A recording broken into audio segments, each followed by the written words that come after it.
Test ক্রিকেটটা আশানুরূপভাবে ওরকম আগায়নি। এটার পেছনে আমি মনে করি যে আমাদের তো পুরোটাই দোষ যে আমরা অত ভালোভাবে দলটাকে আগায় নিয়ে যেতে পারিনি, এটা আমাদের ফল্ট সবার আগে। বাট পাশাপাশি আমি বলবো যে এখানে আপনাদেরও একটু দায়িত্ব নিতে হবে যে সবসময় আপনারা হোয়াইট বল নিয়ে অনেক কথা বলেন। হোয়াইট বলে কেউ 50 করলে 100 করলে অনেক কথাবার্তা হয়, অনেক ভাইব উঠে যায়। বাট কেউ এখানে টেস্ট ক্রিকেটে কেউ যদি 3 উইকেট নেয় বা 100 করে বা 200 করে, ওটা নিয়ে খুব বেশি কথাবার্তা কিন্তু সোশ্যাল মিডিয়ায় হয় না।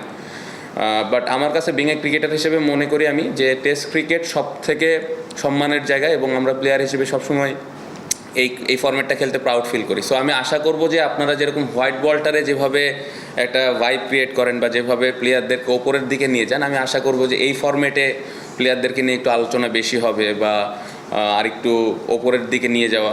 এই জিনিসগুলো যদি হয় আস্তে আস্তে আমাদের পাশাপাশি আপনারা যদি এই হেল্পটুকু করেন, তাহলে টেস্ট ক্রিকেটটা আমার মনে হয় সামনের দিকে আগাবে এবং সাধারণ মানুষের কাছে ওই মেসেজটা পৌঁছাবে যে আসলে টেস্ট ক্রিকেটের গুরুত্বটা কতটুকু। সো এতটুকু তো আমি আশা করতেই পারি।